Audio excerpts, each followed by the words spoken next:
네, 오늘도 우리가 창세기 함께 걸어보겠습니다. 네, 몇 번 반복될 것 같은데, 창조, 타락, 홍수, 네, 바벨의 이야기로 이어지고요. 족장 시대는 12장부터 시작됩니다. 뭐 이 정도는 이제 상식적으로 아시겠죠. 그런데 여러분, 각 족장에 시작이 되는 장을 기억해 보시면 좋겠습니다. 아브라함은 12장부터, 이삭은 25장부터, 야곱은 27장부터. 특별히 27장은 축복하는 장면이 나오죠. 야곱과 에서의. 그렇죠. 이삭이 축복하는 장면이 나옵니다. 그리고 요셉 이야기가 이제 37장부터 시작됩니다. 그런데 오늘 우리가 함께 나눌 내용은 38장인데 37장부터 요셉의 이야기가 시작되는데 생뚱맞단 말 아시죠? 엉뚱하게도 38장에서는 유다와 다말의 이야기가 나옵니다.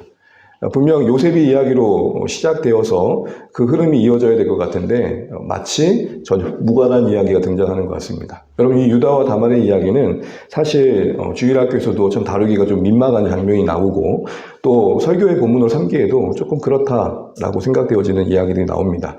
다말이란 여인이 어떻게 보면 참 많은 오해를 받고 있는 본문의 이야기이기도 합니다.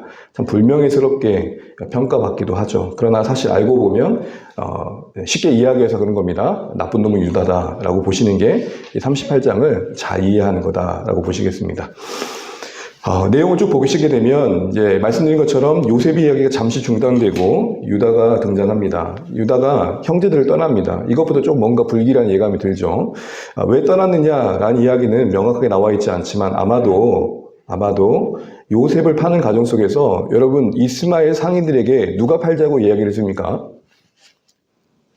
유다가 팔았죠. 항상 같이 해놓고는 먼저 조금 적극적으로 행동한 사람 욕을 먹죠. 그때 네가 가자 그래가지고, 그때 네가 팔자 그래가지고 또 이런 일이 일어났다. 아버지가 얼마나 힘들어하시노, 이런 일들을 이야기한 것이죠. 같이 했음에도 불구하고 어쨌든 그런 일들의 갈등 속에 또 자신의 친한 친구가 있는 지역으로 왔다라는 이야기가 이제 이야기되기도 합니다. 어쨌든 거기서 가나안 여인을 만나고 결혼하게 됩니다. 정착을 하게 된 거죠. 그래서 엘 오난 셀라라는 세 아들을 낳습니다. 첫째 아들의 이름은 본인이 짓고 두 아들, 둘째, 셋째는 아내가 짓습니다. 근데 첫째 아들의 며느리로 다말이라는 여인을 이렇게 받아들이게 됩니다. 근데 이 첫째 아들 엘은 하나님 앞에서 악한 자로 평가되어서 어떤 이유인지 모르지만 징계 가운데 죽게 됩니다. 남편을 졸지에 나반을 잃게 된 거죠.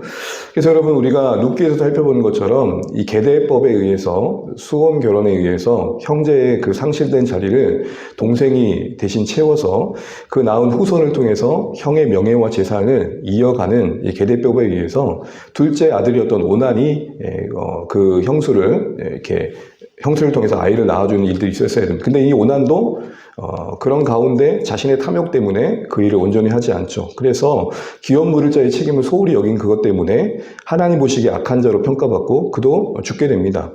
유다는 졸지에 두 아들을 잃어버리게 된 거죠. 남은 아들 셀라가 있는데 아직은 어려요. 그러니까 다말에게 그 계도법에 의해서 내어주기가 어려운 상황이었죠. 그래서 핑계는 아직 어리다라는 것과 더불어 다말을 친정으로 보내버립니다.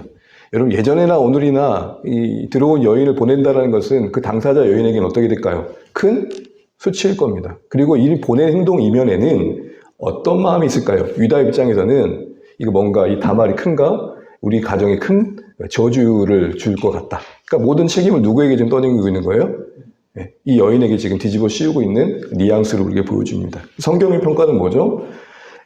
첫째 아들 엘이나 둘째 아들 오단이나 각각 자신들이 했던 그 악행으로 인해서, 악행들로 인해서 지금 징계받아 죽었다라고 말하고 있는데 유다는 그걸 못 보고 있는 거죠. 지금 뭔가 유다가 하강곡성을 긋고 있다라고 보시면 될 것 같습니다. 영적으로 말이죠. 그래서 그녀는 그 수치를 안고 떠나갑니다. 기다렸죠. 그런데 셀라가 장성했음에도 불구하고 유다는 대를 잇게 할 조치를 전혀 취하지 않습니다. 이에 다말은 이제 적극적으로 바뀝니다. 그래서 38장 중반부터 보면 다말이 적극적으로 행동하게 되는데 여러분 잘 알고 있는 것처럼 창기로 자신을 꾸밉니다. 너울을 쓰면서 자신이 유다의 며느림을 숨기면서 남편의 대를 잇도록 유다에게 접근하게 됩니다. 유다는 변장한 다말 그 며느리를 알아보지 못하고 결국 동침을 요청하는데 그때 당시에 양들을 이렇게 양들의 그 치는 가정 속에서 축제의 기간이었습니다. 그 가정 속에 축제 기간에 항상 음주가 있죠. 그러다 보니까 뭔가 가무가 있었고 뭔가 축제의 분위기 속에 흥해서 결국 유다는 그 욕정에 다말이 며느리인지도 모르고 동침하게 됩니다. 그 가정의 다말은 좀 차분하게 혹여라도 나중에 이건 다말 입장에 되게 위험한 도전 아닙니까? 이게 나중에 임신을 하게 되었을 때는 저게 유다의 자녀라는 걸 증거하지 못하면은 큰 어려움이 생기니까 당시의 신분증과 같았던 도장과 지팡이와 끈을 요구했던 겁니다. 쉽게 말하면 오늘같이 민증을 요구한 겁니다. 그래서 그걸 받아놓고 담보로 받아놓고 유다의 나중에 가시를 드러내기는 것이죠. 후에 이 다말이 친정으로 보냈는데 임신했다는 소식이 나니까 시아버지 입장에서는 화가 난 거죠. 몸단속을 제대로 못하고 저렇게 엄한 일을 이루었다라고 해서 다말의 간음과 임신 소식에 분개해가지고 화형을 명합니다. 좀 과한 처벌을 한 거죠. 그때 다말이 뭘 제시합니까? 이 도장과 이 끈과 이 지팡이가 누구 거죠? 라고 물어보는 거죠. 여러분 이때 유다가 어떤 선택을 할 수 있었겠어요? 두 가지죠. 모르쇠 하는 거죠. 모르쇠 할 수도 있었고 그리고 그걸 받아들이는 두 가지 선택이 있었을 겁니다. 근데 유다는 어떤 선택을 했습니까? 결국은 자신의 가오를 뉘우칩니다. 이게 잘한 겁니다. 그나마. 그리고 나서 며느리에게 이렇게 말합니다. 네가 옳다. 그러니까 38장의 가장 중요한 흐름은 유다가 옳으냐 다말이 옳으냐 할 때 결국은 성경은 누구의 손을 들어줍니까? 다말의 손을 들어줍니다. 어떻게 보면 다말의 행동이 오늘 이 시대의 관점에서 보게 되면 마치 보복이라 하듯이 시아버지에게 몰래 접근해가지고 뒤통수 친 여인처럼 불명예스럽게 보일지 모르지만 사실 그렇지 않다는 게 이 38장의 내용입니다. 왜냐하면 그의 옳음이라는 이 평가는 아무 때나 썼던 게 아닙니다. 정말 하나님 편에서 볼 때 네가 정당했다라고 말할 때만 썼던 거거든요. 그의 정당함은 뭡니까? 죄송해요. 충만했는데 왜 그럴까요?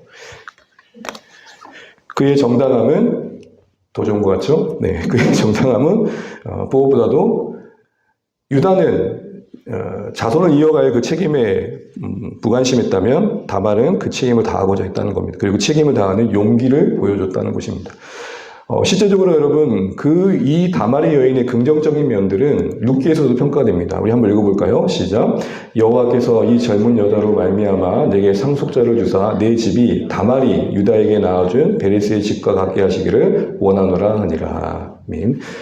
우리가 이것저것 살펴보겠지만 다말이라는 여인이 과거에 유다에게서 그 시아버지에게서 베레스를 낳았던 행동은 오늘 보아스가 룻을 만나 귀여운 물을 자의 책임을 다함으로 룻의 남편의 빈자리를 채워주는 공동체의 돌봄의 행동이었던 것처럼 다말의 행동도 그렇게 지금 평가되고 있는 것입니다. 그러니까 긍정적이지 않았다면 룻기에서도 이렇게 칭찬받지 못했겠죠. 또 하나 다윗의 딸의 이름이 다말입니다. 압살롬의 여동생. 그럼 여러분 보통 우리가 자녀의 이름을 지을 때 그 이름에 어떤 기대치를 담잖아요. 나쁜 이름 붙이지 않잖아요. 제가 만약에 또 딸을 낳아가지고 염 드릴라 그렇게 짓지 않잖아요. 이왕이면 그래도 성경 안에서 하나님께 칭찬받았던 사람, 하나님 뜻을 이루었던 사람의 그 이름을 반영하는 거잖아요. 그러니까 우리가 다말의 행동에서 오해하지 말아야겠다는 겁니다. 결국 다말은 쌍둥이를 낳습니다. 세레와 베레스라는 쌍둥이를 낳는데 여기서도 세레가 첫째고 베레스가 둘째인데 베레스가 가문의 계보를 잇는 차자가 장자를 대신하는 그런 역설이 등장하게 됩니다. 성경의 창세기 일관된 내용이죠. 이스마엘이 아니라 누구였죠? 이삭이. 에서가 아니라 야곱이. 세라가 아니라 베레스가. 왜 이걸 자꾸 보여주실까요? 하나님의 나라는 어떤 인간의 조건을 뛰어넘는 하나님의 자유로운 결정에 달려있다는 겁니다. 여러분 그런 면에서 우리가 구원받은 게 설명되십니까? 가끔 보면 내가 믿고 있다는 게 신기하죠. 어떻게 나 같은 사람이 예수를 믿어 구원받고 값없이 하나님 자녀 돼. 여러분 좀 더 넓게 보면은 이 베레스는 결국 유다의 가문을 잇게 되고 끊어질 듯 했던 유다의 가문을 잇게 되고 베레스는 훗날 태어나게 될 다윗의 조상이 되며 메시아의 족보를 잇게 되는 것으로 평가됩니다. 그래서 여러분 마태복음 1장에 등장하는 여인들 중에 가장 첫 등장하는 여인이 누구냐? 다말입니다. 유다가 다 말아버릴 만한 상황 속에서 다말이 회복을 만들어낸 겁니다. 유다가 아까 영적으로 하강 곡선을 긋고 있었는데 거기서 마침표를 찍고 새로운 물길을 만든 겁니다. 그러니까 다말은 어떻게 평가되어 오르냐? 새로운 물길을 만든 여인. 어떤 물길요? 하나님의 언약을 잇는 새로운 물길을 만든 여인. 예수의 계보에 언급된 마태복음 1장에 여러분 예수님의 교보가 나오잖아요. 거기에 언급된 5명의 여인 상식적으로 잘 알고 계시죠? 다말, 라합, 룻, 우리아의 아내 바세바, 마리아. 근데 여러분 그 치장이 누구냐? 다말이에요. 물론 이 여인들이 성경에 등장하고 족보에 등장하는 것은 하나님의 나라가 예수님을 통해 이루어질 나라가 은혜의 나라임을 증거하는 것도 있지만 다만은 또 다른 면에서 또 다른 면에서 조금 더 긍정적인 평가를 받을 부분이 있다는 것입니다. 이제 조금 더 정리를 해보면 유다와 다말의 얘기가 왜 갑자기 요셉 이야기 흐름 위에 방해하는 듯한 모습으로 등장하는가?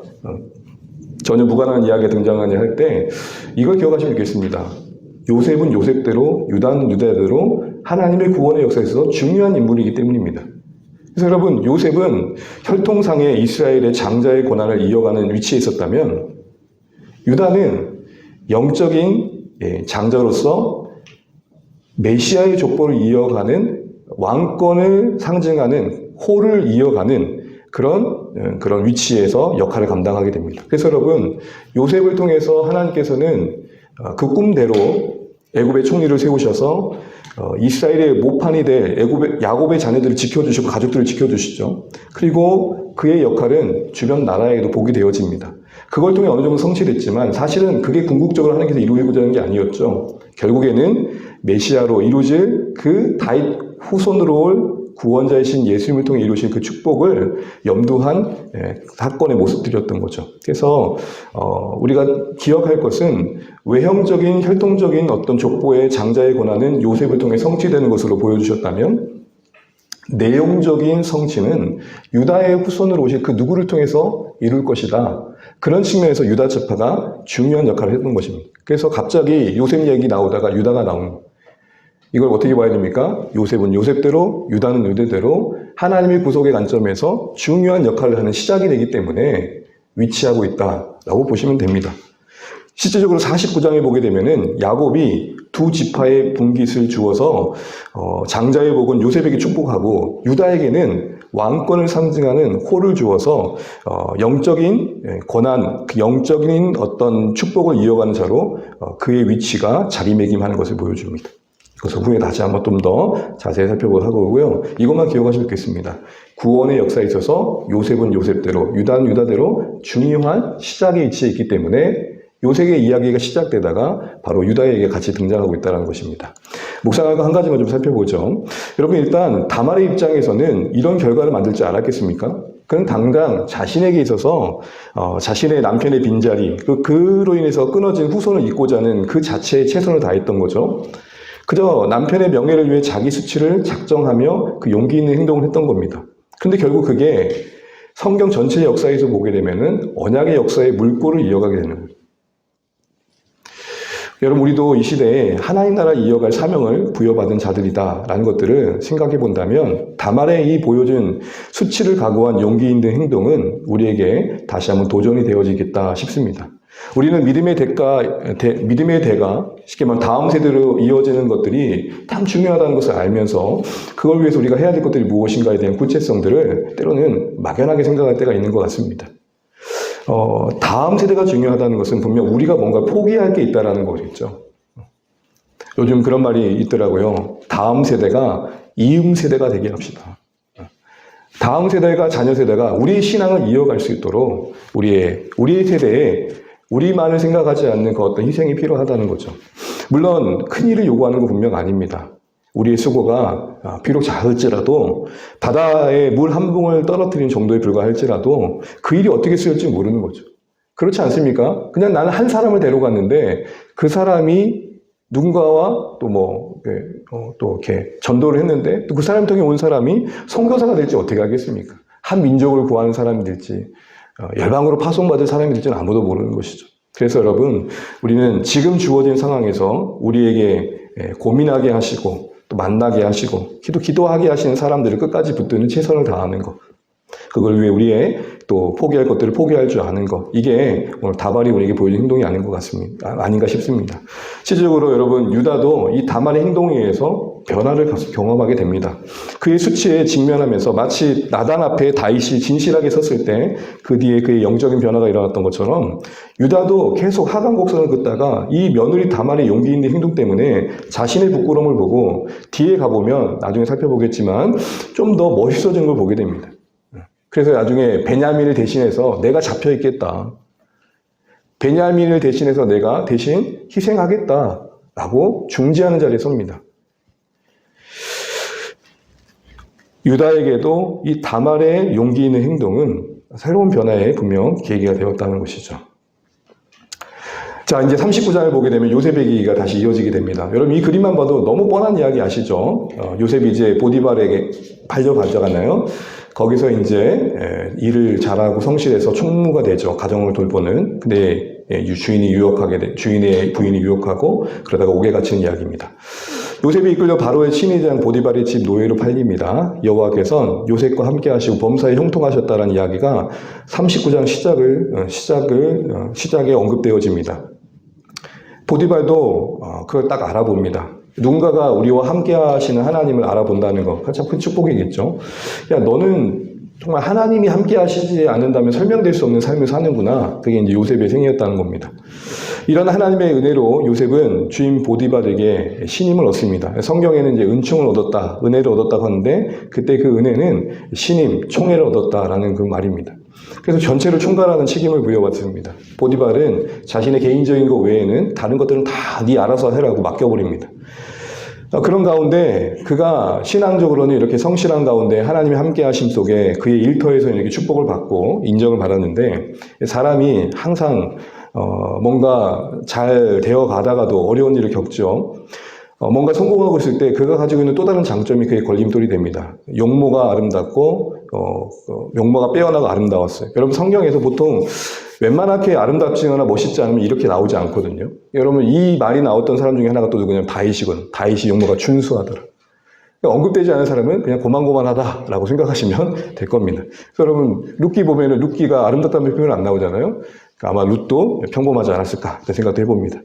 요셉이 그 가지고 있는 장점 때문에 어떤 어려움을 겪죠? 주인 아내가 날마다 유혹합니다.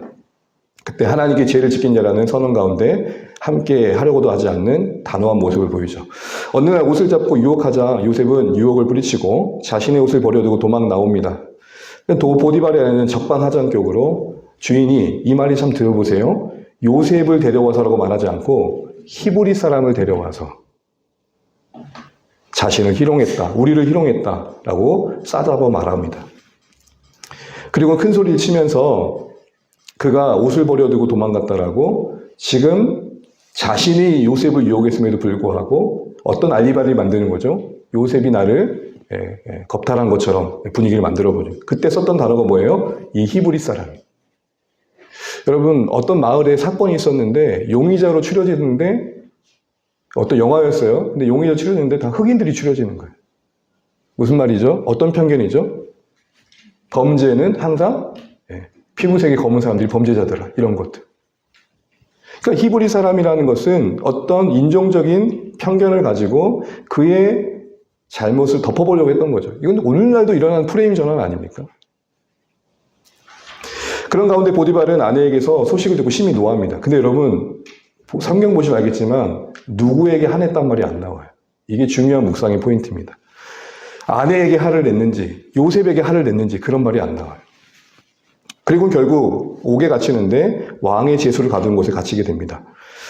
요셉은 억울하게 옥에 갇혔지만 그곳에서도 함께 하신 하나님의 은혜 안에서 간수의 장에 총애를 얻고 옥중 제수를 돌본 재반 사업을 맡게 됩니다. 요셉은 범사에 형통케 되면 계속해서 경험하게 됩니다. 자, 이제 묵상 내용입니다. 요셉의 신세가 점점 처량해집니다. 계속해서 순탄하지 않았고 39장에서 그런데 10장과 끝부분에는 공통점을 듣지 게 형통이란 말입니다. 2절도 보게 되면 그가 형통한 자가 되어 23절 끝자리에도 그가 범사에 형통해. 상황은 녹록지 않고 순탄치 않은데 형통이란 말이 떡하니 들어오니까 사실은 우리의 관점에서 이해하는 형통과는 성경이 말하는 형통과 다르다는 것을 다시 한번 확인하게 됩니다. 요셉의 삶이 종으로 팔리지 않게 하시는 것이 형통이 아니라 종으로 팔린 가은 것을 막지는 않으셨지만, 옥에 갇히는 것을 막지 않으셨지만 그 가운데 함께 하시는 것이 형통이었다고 말하고 있는 겁니다. 다시 말해 고난이 없는 상태에서의 형통이 아니라 고난 중에서 누리는 형통을 지금 요셉의 삶이 보여주고 있는 것입니다. 어떤 상황에서도 복을 주시고 복이 되게 하신 하나님의 함께 하심 속에 요셉의 이야기가 우리에게 소개되고 있는 겁니다. 그런 은혜 안에 있던 요셉의 모습들은 주어진 상황이 녹록지 않지만 거기서 할 수 있는 성실을 보여줬고 그의 성실은 주변의 인정을 받으며 함께하는 자들을 복되게 합니다. 이런 요셉의 삶은 신자가 추구해야 할 참된 형통이 뭔지를 말해줍니다. 그게 뭘까요? 언제 어디서나 뭘 하든지 하나님과 동행하는 것이며 그 함께 하시는 하나님이 복이 되게 하시는 은혜를 누리는 거다라는 것이죠.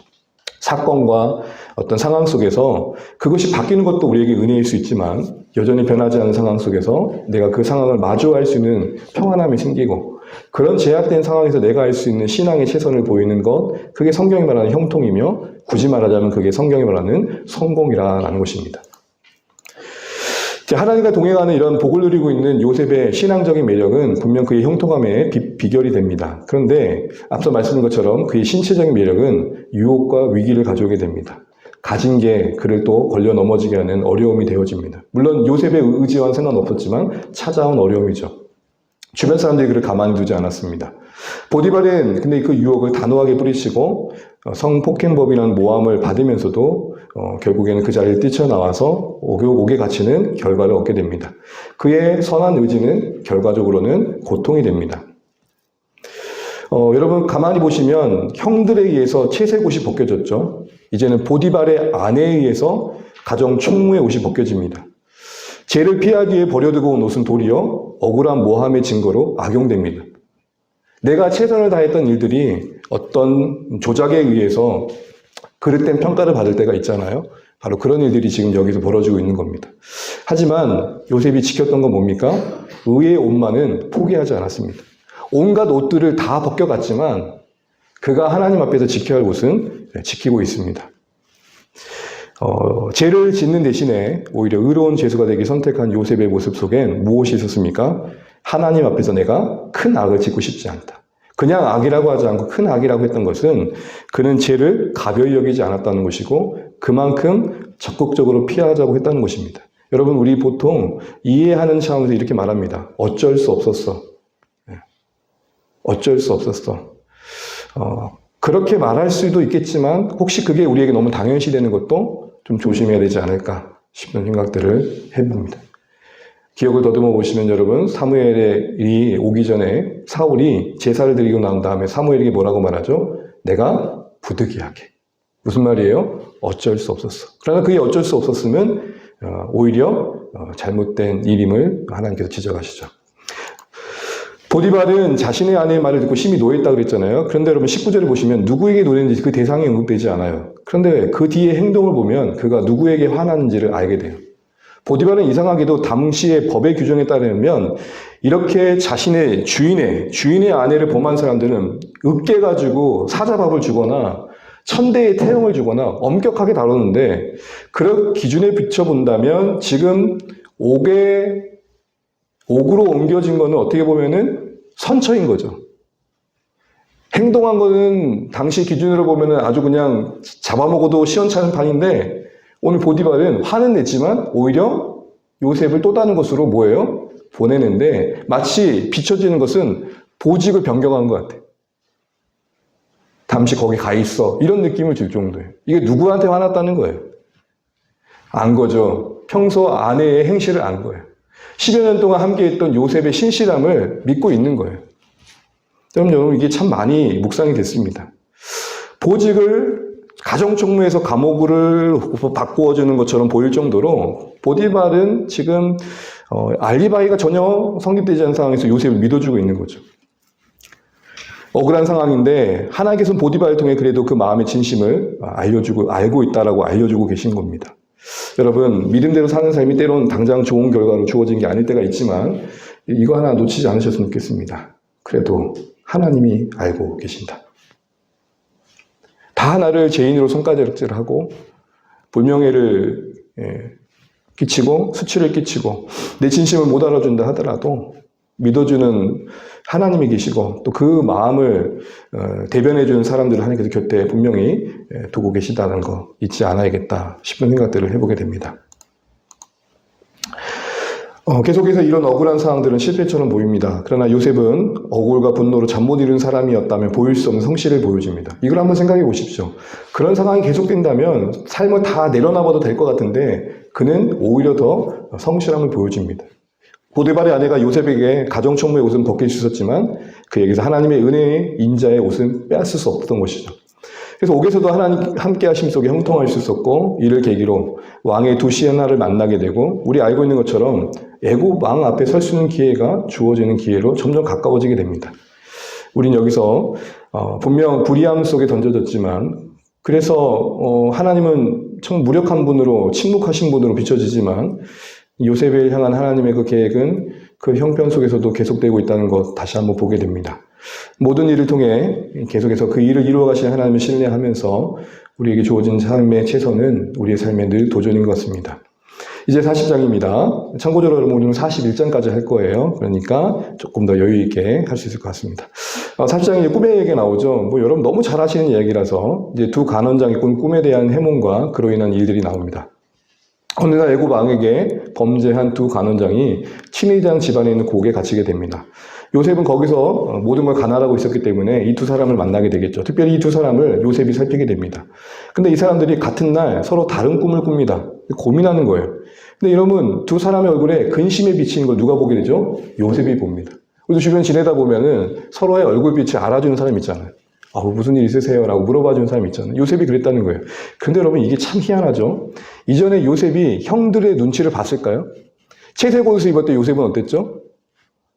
자기가 꿈을 자랑하면 그게 형들에게 어떻게 받아들여질까 생각했었습니까? 한마디로 눈치가 있었습니까? 없었습니까? 사람은 그러니까 고생을 해야 철이 든다. 그가 형들에 의해서 그런 인생의 배반을 경험했을 때 많은 충격을 받았을 겁니다. 그리고 자신을 돌아봤을 거예요. 그런 가운데 이제는 인생에 사는 가운데 내가 정말 누군가에게 말하는 게 의도하지 않게 상처를 줄 수 있게 되는 것을 알았겠죠. 요셉은 분명 삶의 무게만큼 잘하고 있습니다. 삶의 무게만큼 깊어지며 넓어지고 있습니다. 그러면서 꿈의 이야기를 듣고 해석은 하나님께 있습니다 고백하면서 술 맡은 간원장의 꿈을 듣고 해석해주고 요셉은 그 간원장에게 그 꿈대로 된다면 저를 좀 기억하고 데려달라고 말합니다. 아마 요셉의 입장에서는 이게 기회라 생각했겠죠. 하나님 주신. 그 뒤에 떡 굽는 간원장이 그 해석을 들어보니까 괜찮아요. 그래서 자기도 맡깁니다. 근데 그 해석의 내용은 그에게는 흉조였죠. 그가 죽는다는 내용이었기 때문입니다. 해석대로 3일 만에 술 맡은 간원장은 복직하게 되고 떡 굽는 간원장은 처형을 당합니다. 그런데 술 맡은 간원장이 요셉을 기억하지 못하고 있게 됩니다. 꿈을 통해 보여주신 두 간원장의 내일, 미래는 하나님이 시간의 주관자이심을 분명 보여주고 있습니다. 당시 사람들에게 꿈은 대개 자신들의 운명과 연관되어 이해되어졌습니다. 그런데 그 각자의 꿈을 해석할 수 없었다는 것은 그러기에 큰 근심이었겠죠. 그냥 개꿈이다 하고 무시할 수 없는 세계관 속에 그 당시에 사람들이 있었다는 겁니다. 아무리 막강한 권력자들이라도 자신의 미래를 통제할 수 없는 연약한 존재임을 이 꿈이 분명 드러내고 있습니다. 근심하는 두 간원장에게 요셉은 해석이 하나님께 있다고 선포했습니다. 결국 꿈이 말하는 바 그 미래의 시간이 그들이 기다리고 있는 바로의 손길에 달려있는 게 아니라 바로의 선처에 달려있는 게 아니라 하나님의 손에 달려있다는 것을 알려준 것이죠. 또한 여러분 40장을 보게 되면 그 끝에 꿈대로 되어집니다. 꿈대로 떡 맡은 사람은 처형당하게 되고 그리고 술 맡은 간원장은 복직합니다. 이렇게 꿈대로 되는 것도 결국 그 미래가 하나님께 있으면 더 분명히 증명해 주는 거죠. 늘 우리가 해야 될 고민이 있지만 우리의 오늘과 내일이 누구에게 맡겨져야 될까를 다시 한번 생각해 보게 됩니다. 특히 여러분 떡 굽는 간원장의 꿈에 대한 요셉의 해석은 처형당하는 것이었습니다. 이런 말 하기 쉽지 않았을 것 같아요. 여러분 당신은 죽게 됩니다 라는 말을 하는 게 쉬웠겠습니까? 좋은 내용이야 기쁘게 말할 수 있었겠지만 그는 그 처형당한 사실들을 불편한 이야기임에도 불구하고 전해줍니다. 당사자였던 그 떡 굽는 간원장은 그 얘기를 듣고 어떤 반응을 했는지 성경에 언급되고 있지 않지만 많이 불편했었고 많이 두려웠을 겁니다. 계란 소리 한다고 성질냈을지도 모르겠습니다. 어쨌든 요셉은 전합니다. 무슨 말이죠? 듣고 싶은 해석을 해준 게 아니라 하나님께서 보여주시고 들려주신 것을 나눴던 겁니다. 요셉은 꿈 해석의 전달자가 되어 있습니다. 여러분 가만히 보십시오. 형들 앞에서는 꿈을 잘하는 자였습니다. 그 꿈이 뭔지도 모르고 내뱉는 자였습니다. 근데 이제는 꿈을 해석하는 데 있어서 중간자의 위치로 조금 더 겸손해진 모습을 보게 됩니다. 조금 더 적용을 해보자면 우리 듣고 싶은 말씀만이 아니라 혹 우리를 불편하게 하더라도 드려야 할 말씀 듣는 것, 신자의 겸손함이 아닐까 싶습니다. 말씀 전하는 사역자들에게도 저에게도 똑같이 적용을 해본다면 이 권한을 남용해서 내가 하고 싶은 말씀을 가지고 하는 게 아니라 말씀이 하시는 말씀을 전할 수 있어야겠다라는 것이죠. 하나님의 의중에 맞게 전달하고 그 말씀의 기준에 근거해서 해석해서 그 말씀이 성도님들의 생애 속에서 실제가 되는 일을 돕는 것, 그게 저의 역할일 것입니다.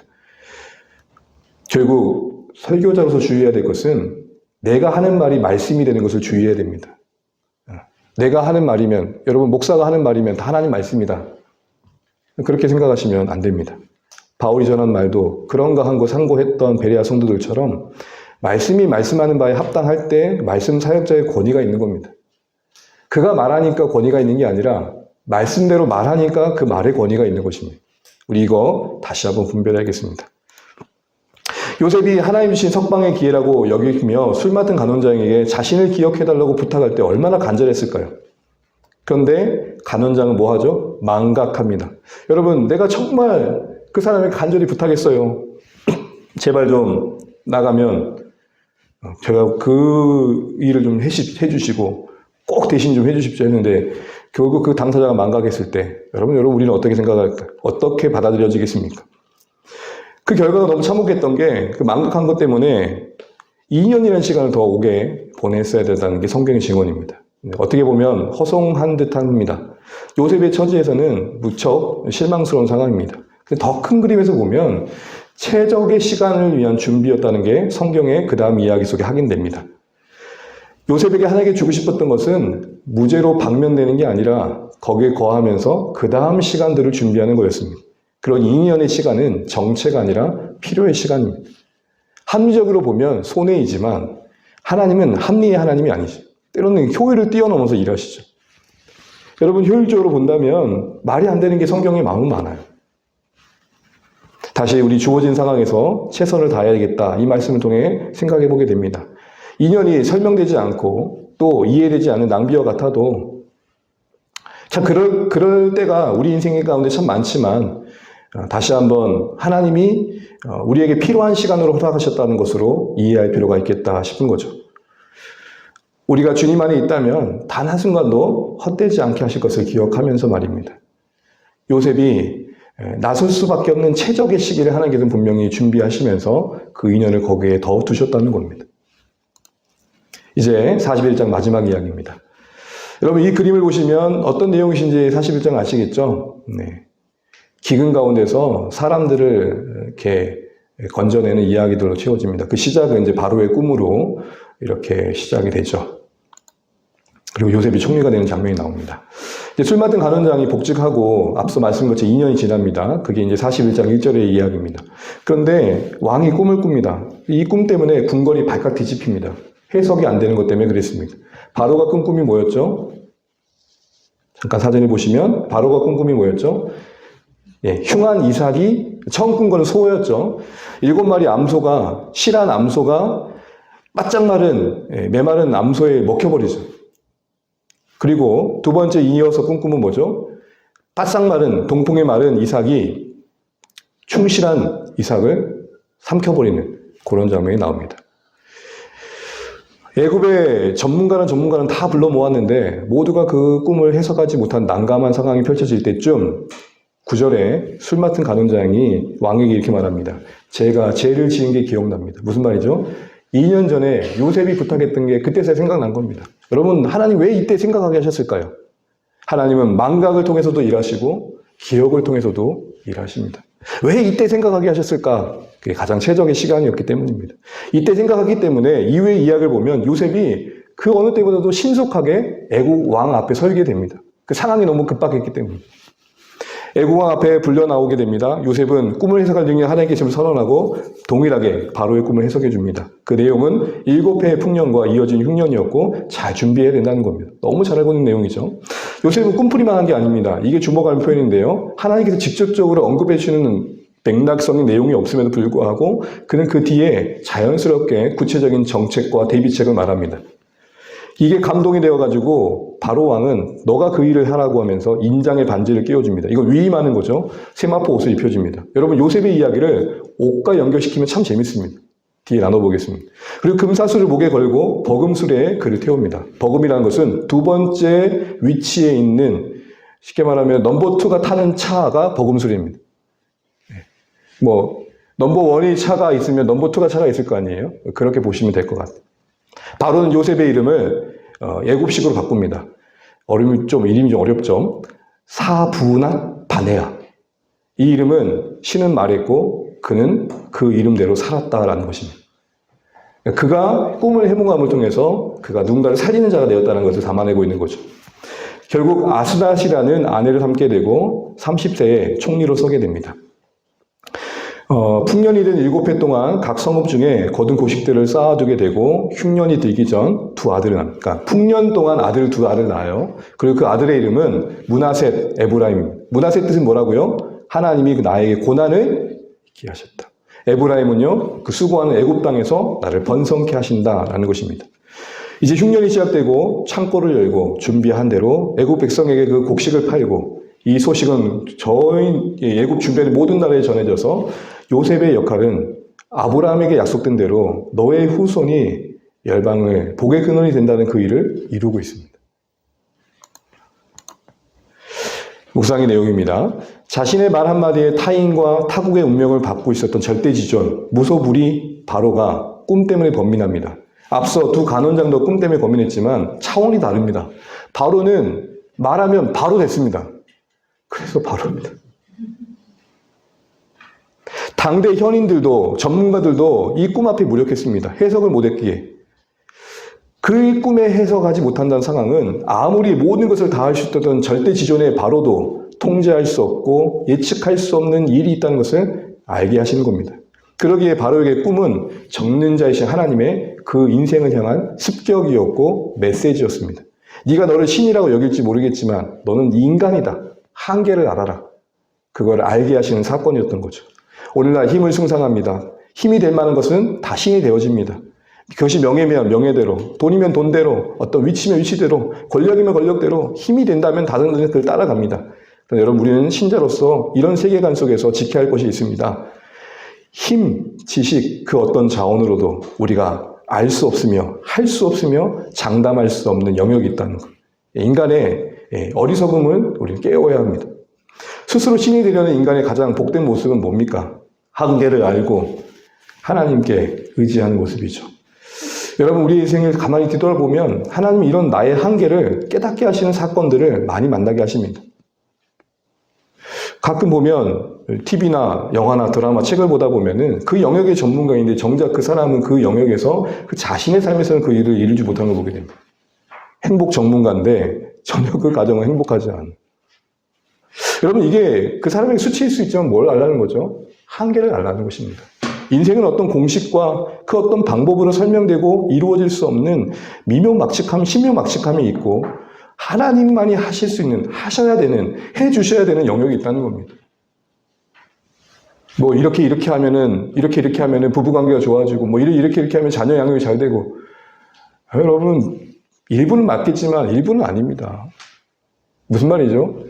내가 그냥 방치했는데 잘 되는 애들이 있고 내가 진짜 정성을 다해 키웠는데 설명되지 않는 방법으로 아이의 모습들이 격기로 갈 수도 있는 겁니다. 은혜가 필요한 거죠. 어느 때나. 한계를 아는 게 그래서 엎드리지 않는 것 그게 우리에게 복이 된다는 것입니다. 바로가 요셉의 꿈 해석을 요구할 때 이렇게 말했습니다. 너는 꿈을 들으면 능히 푼다고 내가 들었다. 요셉은 네 그렇습니다라고 하지 않습니다. 내가 아니라 하나님께서 당신에게 평안한 답을 주실 겁니다 라고 응답합니다. 해석하신 분이 하나님을 강조합니다. 자신에게 주목될 수 있는 멘트가 날라왔을 때 하나님께 주목하도록 돕고 있습니다. 꿈꾸는 자로서 형들에게 조롱받았던 요셉이 이제 꿈을 해석하는 도구에 불과하다는 걸 다시 한번 고백합니다. 하나님께 영광 돌리면서 우리는 우리 자신을 은근히 가시하거나 자랑한 일에 능숙한 자들임을 인정해야겠습니다. 예외가 없습니다. 우리 모두 그런 마음들이 자리 잡을 때가 있습니다. 그러기에 매 순간순간마다 하나님 높임받아 주옵소서. 하나님 높임받아 주옵소서. 하나님 높임받아 주옵소서. 이 마음 결코 잊으시면 안 되겠다 싶습니다. 그래서 여러분 예수님의 모습을 봐도요, 예수님이 항상 기적을 베푸신 뒤에 보게 되면 무리를 피해 무리와 작별하시고 어디 하러 가시죠? 기도하러 가십니다. 여러분 보통 우리는 사역하기 전에 기도 많이 합니다. 그렇죠? 행사 전에 기도 많이 합니다. 근데 여러분 언제 더 기도가 필요할까요? 행사 다음에. 설교 전 저에게 언제가 더 기도가 많이 필요할까요? 설교한 다음에. 온갖 후회와 아쉬움과 부족함에 짓누릴 때. 요셉은 꿈을 해석하는데 멈추지 않고 말씀드린 것처럼 전문적인 지식들을 가지고 대비책을 구체적으로 말합니다. 성경의 맥락상 하나님께서 직접 가르쳐주는 부분이 없습니다. 분명 하나님 주신 지혜이겠지만 그 꿈의 해석처럼 직접적으로 말씀하셨다는 내용이 없습니다. 무슨 말이죠? 그간 요셉이 온갖 경험을 하면서 준비되어진 실력들이었던 겁니다. 주어진 상황에 성실로 응답한 결과가 그 하나님 주신 지혜 안에서 그 현실에 대한 대안을 만드는 실력들로 증거되고 있습니다. 우리의 모든 경험이 하나님 쓰시려는 순간에 준비되어지는 과정입니다. 지금은 이해 안 됩니다. 지금은 이해 안 됩니다. 제가 사역자로서 부교육자 시간을 돌아보면 딱 맞는 것 같습니다. 두 번째 교회에서 관리 집사님이 안 계셔가지고 온갖 관리 일들을 많이 했습니다. 그게 교회에 대한 또 이해를, 또 교회를 또 관리하는 데 있어서 도움되는 게 무엇인지를 알게 해줬습니다. 우리 전생에는 하나님의 도구가 되기 위한 준비라고 생각해 보면 결론적으로 당장은 와닿지 않아도 이건 말할 수 있습니다. 버릴 건 없다. 이제 마무리되어 갑니다. 17세 집을 떠났던 요셉, 이제 30대 총리가 됩니다. 23년의 긴 시간을 보면 옷으로 한번 설명을 해보죠. 이제 세마포 옷을 입는 입장까지 섰습니다. 이건 하나님의 약속의 성취죠. 처음 요셉은 채색 옷을 입었습니다. 그 다음 보디발의 종의 옷을 입습니다. 그 다음 가정총무의 옷을 입습니다. 거기서 다시 죄인의 옷을 입습니다. 그리고 죄인을 관장하는 책임자의 옷을 입습니다. 이제는 세마포 옷으로 갈아입혀 주십니다. 굴곡 많은 그의 인생, 옷으로 이해해보면 참 하나님께서 그에게 많은 것들을 경험하게 하셨다는 것들을 알게 됩니다. 형들의 시기심과 보디발 아내의 그 빗나간 욕정과 술 맡은 가난의 망각까지도 그 삶을 빚으시는데 사용하셨습니다. 우리의 기쁨과 슬픔, 오해와 이해, 관심과 때론 간섭받음, 마음과 미움, 인생의 모든 희노애락, 온갖 것이 시줄과 날줄로 교차해서 우리 삶에 계획하신 하나님 나라 이야기의 그 옥감과 비단을 빚어가고 계신다는 거 우리 잊지 않아야겠습니다. 거듭되는 고백이지만 요셉의 한 인생은 분명 구속사적 관점에서 그를 불러 세워가시는 거였지만 한 신자의 관점에서 보면 정말 세밀하게 우리 한 사람 한 사람 인도해 가신 그분이 우리 하나님이라는 걸 다시 한번 고백하지 않을 수 없겠다 싶습니다. 마지막 나눔입니다. 요셉은 애굽의 총리가 되면서 이름도 애굽식으로 바꿨습니다. 그렇죠? 그 이름을 사분합 느네로 바꿨지 않습니까? 그리고 애굽의 녹을 먹고 자랍니다. 부인도 애굽 사람입니다. 완전히 애굽인이 되었습니다. 애굽의 일에 총리에 충실했습니다. 근데 정체성은 있지 않습니다. 그게 그 자녀의 이름에 담겨집니다. 문하세의 아까 이름 뜻이 뭐였죠? 하나님이 내 아픔 다 잊게 하셨다. 에브라임 뜻은요, 하나님이 나에게 번성케 하셨다. 주어가 하나님입니다. 그의 정체성의 뿌리에 하나님이 있습니다. 애굽의 은혜가 아니라 하나님의 은혜가 나를 여기까지 만들었다 고백합니다. 사랑하는 주 안의 가족 여러분, 우리 세상에 살지만 나를 살게 하는 분, 나를 숨쉬게 하는 분, 나를 오늘도 살아갈 수 있도록 새날을 주시는 분, 하나님이심을 고백하며 하루를 시작하고 어찌 살았든 그래도 하루 살게 하신 거 감사함으로 하루를 문 닫을 수 있는 우리 모두 되시기를 주임으로 축복합니다. 이처럼 하늘의 관점에서, 영혼의 관점에서 우리가 하늘 시민된 자로서 이 땅에 존재한다는 것을 가지고 우리 인생을 헤아리고 역사를 헤아리고 삶을 헤아려가는 자들을 통해서 하나님의 일은 이루어져 가는 것입니다. 요셉의 인생의 이야기를 나누면서 시편의 말씀을 떠올렸습니다. 우리 이 말씀 읽고 마치겠습니다. 함께 읽습니다. 그가 한 사람을 앞서 보내셨으며 요셉이 종으로 팔렸도다. 그의 발은 착고를 차고 그의 몸은 쇠사슬에 매였으니 곧 여호와의 말씀이 응할 때까지라. 그의 말씀이 그를 단련하였도다. 시편 105편은 하나님이 아브라함에게 주셨던 언약을 이스라엘 역사 속에서 어떻게 구체적으로 이루어 가신지를 노래하는 내용입니다. 그 중에 이스라엘을 기근 가운데서 건지시기 위해 요셉을 먼저 보내시는 과정 속에 이러한 일들을 하셨다라는 고백이 17절부터 19절까지 고백입니다. 요셉 한 인생을 두고 볼 때 말씀이 응할 때까지라는 표현과 그 말씀이 응하는 과정은 버려진 시간이 아니라 그를 뭐 했다? 단련했다. 이때 단련의 의미는 뭐냐면 증명되었다라는 것입니다. 하나님의 사람으로 하나님의 일을 하는 자로서 충분히 실력을 갖추는 자로 증거되어지는, 준비되어지고 증명되어지는 시간이었다라는 것입니다. 여러분, 하나님은 우리를 통해서 일하시기도 하지만 가장 우선된 게 뭘까요?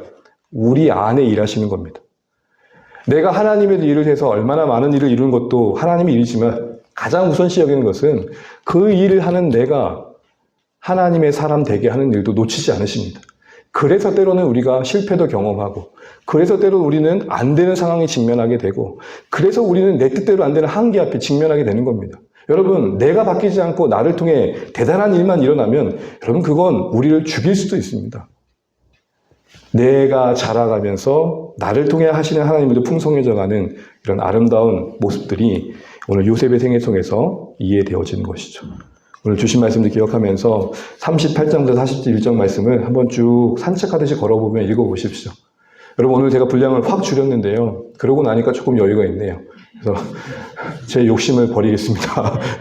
조금씩 우리가 분량에 맞게 해가면서 이 수요 기도회가 말씀드리면서 그래 그 하나님이 우리 하나님이시지 고개 끄덕여지고 받아들여지고 조금이라도 숨을 쉴 수 있는 마음의 여백이 생긴다면 충분하고 족하다 생각되어집니다. 그리고 괜찮으시다면 들은 말씀들을 기억하시면서 한번 쭉 읽어보십시오. 그러면 말씀에 혹시라도 놓쳤던 부분들 보이실 수 있을 거고 그 안에서 여러분이 조금 더 나름의 묵상들을 가지고 더 깊어지는 말씀의 여정이 되지 않을까 싶습니다. 오늘 주신 말씀 기억하면서 우리 다시 한번 같이 기도하도록 하겠습니다. 반주 부탁합니다. 오늘 말씀 한번 기억하면 좋겠습니다. 어려운 일 당할 때 우리 주님 오지 않을 찬양했는데 결국 여러분 우리가 우리 한계를 알고 하나님 앞에 엎드리는 게 가장 큰 아름다운 모습이다 생각되어집니다. 요셉 한 인생 그를 하나님이 그 꿈대로 빚어가신 데 있어서 그 꿈의 성취에만 관심 가진 게 아니라 그 꿈을 이룰 수 있는 한 사람으로 준비되는데도 많은 관심과 또 환경과 상황을 만드셨음을 보게 됩니다. 우리 다시 한번 기도하실 때 오늘 주신 말씀대로 한 1, 2분 정도만 하나님 내가 오늘 이 마음이 와닿는데 내가 하나님 이런 하나님인 줄 알고 더 의지하게 하시고 내가 이런 모든 부족함들을 맡기게 해달라고 기도하시면 좋겠습니다. 잠깐 우리 묵상의 기도를 드리겠습니다.